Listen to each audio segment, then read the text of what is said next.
Hello friends, welcome to our YouTube channel industrial guru. और आज हम इस वीडियो में जानने वाले हैं कि हम स्टीम लाइन या हॉट फ्लूइड की पाइपलाइंस में साइफन का यूज़ क्यों करते हैं प्रेशर गेज को इंस्टॉल करने से पहले। तो साइफन ट्यूब्स या ये बैंड ट्यूब्स हम क्यों यूज़ करते हैं प्रेशर गेज के इंस्टॉलेशन से पहले, वो इस वीडियो में हम डिटेल में जानने वाले हैं। जनरली जो हॉट फ्लूइड की पाइपलाइंस होती हैं उसमें हम प्रेशर गेज को इंस्टॉल करने से पहले साइफन ट्यूब का यूज़ करते हैं। इसको ट्यूब को यूज़ करने का पर्पस क्या है, प्रैक्टिकल एग्जाम्पल से मैं आपको समझाऊंगा कि प्रैक्टिकली टेम्परेचर में कैसे ड्रॉप आता है, क्या क्या ये पर्पस सॉल्व करती है, हमारा प्रेशर गेज की लाइफ को कैसे इंक्रीज करती है, वो इस वीडियो में हम डिटेल में जानने वाले हैं। तो बने रहिए हमारे साथ। सबसे पहले हम बात करते हैं इसकी कैसे इंस्टॉल करते हैं। सपोज एक ये पाइपलाइन है, इस पाइपलाइन में हॉट फ्लूइड या हॉट स्टीम फ्लो कर रही है।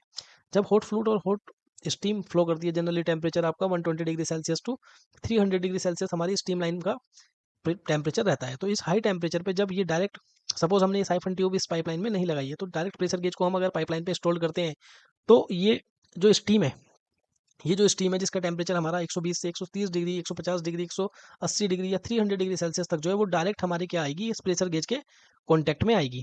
तो होता क्या है, जब ये हॉट स्टीम हमारे प्रेशर गेज के कॉन्टैक्ट में आती है तो इस प्रेशर गेज के अंदर जनरली क्या होता है, एक बॉर्डन ट्यूब्स होती है जो आप देखेंगे इस फिगर में। एक बॉर्डन ट्यूब होती है, इसका जनरली मेटल्स कौन सा होता है, कॉपर। कॉपर की ये ट्यूब्स होती है, यही एक्सपेंड्स जब करती है तो उसी के बेसिस पे हमें क्या है, ये नीडल्स मूव करती हुई दिखाई देती है। यही नीडल्स हमें रीडिंग्स बताती है कि कितना प्रेशर हमारी पाइपलाइंस में है। तो होगा क्या, जब ये हॉट स्टीम्स इस डायरेक्टली इस ट्यूब्स के कांटेक्ट में आएगी तो ये इसकी प्रॉपर्टीज को थोड़ा चेंज कर देती है, क्योंकि ये मेटल्स का बना होता है। मेटल्स की प्रॉपर्टीज में होती है कि जब भी हम उसको हॉट करते हैं तो उसमें एक्सपेंशन होता है। उस एक्सपेंशन की वजह से क्या होता है, इसमें एरर आने लगते हैं। मीन्स एक तो एक्यूरेसी का सबसे बड़ा प्रॉब्लम आएगा कि जो हमें एग्जैक्ट प्रेशर चाहिए वो प्रेशर सही शो नहीं होगा प्रेशर गेज पे, मीन्स एक्यूरेसी नहीं मिलेगी हमें। और दूसरा, प्रेशर की लाइफ को, उसकी जो लाइफ है, ड्यूरेबिलिटी है, उसको मीट नहीं कर पाएंगे। मीन्स जब हाई टेम्परेचर, सपोज अभी पाइपलाइन में स्टीम है तो हॉट स्टीम्स डायरेक्टली उसके कॉन्टैक्ट में है, फिर स्टीम्स का फ्लो या स्टीम लाइन्स बंद हो गई तो फिर वो कोल्ड कंडीशन में आई, अगेन सडन इसमें स्टीम का प्रेशर आया। होता क्या है, स्टीम लाइन में जनरली प्रेशर अप डाउन होना होता रहता है। तो जब ये अप डाउन होगा प्रेशर, तो उस कंडीशन में स्टीम कभी हाई प्रेशर से इसमें एंटर करेगी, कभी लो प्रेशर से। उस कंडीशन में ये सडन पल्सेशन होता है उसमें, तो उसको प्रिवेंट करता है। ये ट्यूब्स कैसे काम करता है, सपोज ये साइफन लगा हुआ है, जैसे कि देख रहे हैं यहाँ पे। ये साइफन लगाने का पर्पस क्या है, कैसे हमें बेनिफिट मिलता है इसका स्टीम लाइंस में। सपोज ये साइफन लगा हुआ है और साइफन में अगर आप देखेंगे तो ये यू बैंड से, सपोज जब ये साइफन होगा लगा होगा, इसमें फर्स्ट टाइम अगर स्टीम एंटर की, either we can use water during the installation. जब हम इंस्टॉल करते हैं तब भी हम इसमें वाटर फिल कर सकते हैं टॉप साइड से प्रेशर गेज को इंस्टॉल करने से पहले। बट अगर हमने नहीं किया है, सपोज इसको हमने डायरेक्टली, इसको हमने ये जो साइफन है इसको डायरेक्टली हमने स्टीम लाइन पे इंस्टॉल किया, अगर जब हम इसको इंस्टॉल करेंगे तो होगा क्या कि इसमें पहले स्टीम एंटर करेगी, स्टीम कुछ देर बाद कंडेंस्ड होकर एक लिक्विड फॉर्म में कन्वर्ट हो जाएगी। तो वो जो लिक्विड है, वो लिक्विड कहाँ पर रहेगा, वो लिक्विड इस पोर्शन में रहेगा। कहाँ तक, यहाँ तक। यहाँ तक वो लिक्विड हमेशा मेंटेन रहेगा इस प्रेशर गेज में। जब भी अब स्टीम अगर स्विच ऑफ भी हो जाती है, मीन सपोज हमने लाइन से वाल्व बंद कर दिया और स्टीम नहीं है इस लाइन में, तब भी क्या होगा कि ये जो पोर्शन है, फर्स्ट फर्स्ट जो यू बैंड है, इस बैंड में हमेशा क्या होगा, एक लिक्विड हमेशा फिल्ड रहेगा, जिसका टेम्परेचर क्या रहेगा, जनरली कुछ देर बाद क्या हो जाएगा, एम्बिएंट टेम्परेचर या उस नॉर्मल टेम्परेचर हो जाएगा। बट जब हमने स्टीम स्टार्ट करेंगे तो क्या होगा कि नीचे से जब स्टीम का प्रेशर आएगा तो ये फ्लूइड जो लिक्विड है, वो लिक्विड पुश करेगा इस प्रेशर गेज की रीडिंग्स बताने के लिए, ना कि डायरेक्ट स्टीम जो है वो हमारे प्रेशर गेज के कांटेक्ट में आएगी।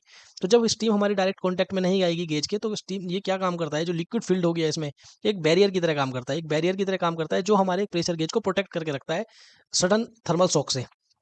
तो इस तरह से ये बॉर्डन ट्यूब्स क्या करती है, एक बैरियर की तरह, इसमें जो फ्लूइड इसमें भरा हुआ है, जो लिक्विड इसमें भरा हुआ है, वो एक बैरियर की तरह काम करता है, जिससे जो हॉट फ्लूइड या लिक्विड है या स्टीम है, वो डायरेक्ट स्टीम हमारे प्रेशर गेज के कॉन्टैक्ट में ना आए।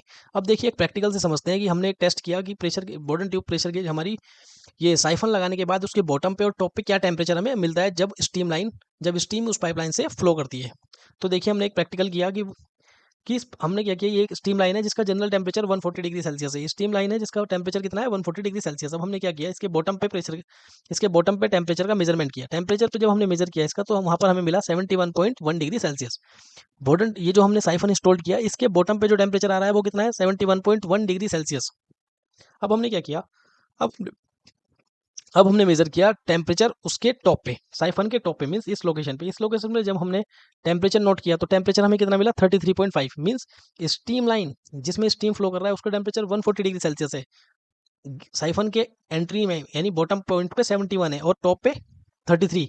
देखो, अगर अब ये डिफरेंस मिल रहा है, डिफरेंस क्यों मिल रहा है, क्योंकि इस साइफन में जो वाटर फील्ड है इस लोकेशन तक, ये जो यहाँ पर जो वाटर फील्ड है, क्योंकि वो एम्प्टी नहीं होगा, क्योंकि यू बैंड से जाएगा नहीं वो होके, तो ये यहाँ पर जो वाटर फील्ड है, यही स्टीम जो लाइन से आ रही है वो पहले उस वाटर को पुश करेगी, और वो पुश करेगा हमारे बोर्डन ट्यूब को। तो बोर्डन ट्यूब में क्या रहेगा, जो टेम्परेचर है वो हमेशा एक नॉर्मल टेम्परेचर मेंटेन रहेगा, जिससे हमारा जो प्रेशर गेज है उसकी लाइफ एक्सटेंड होगी, हमें जो रीडिंग्स मिल रही है वो एक्यूरेट रीडिंग मिलेंगी, मीन्स एक्यूरेसी होगी उसमें, और उसकी लाइफ भी ज़्यादा होगी प्रेशर गेज की। और अगर हम प्रेशर गेज डायरेक्ट लगाते हैं तो देखेंगे, हम देखते भी हैं कि हमारा प्रेशर गेज बहुत जल्दी फेलियर हो रहा है।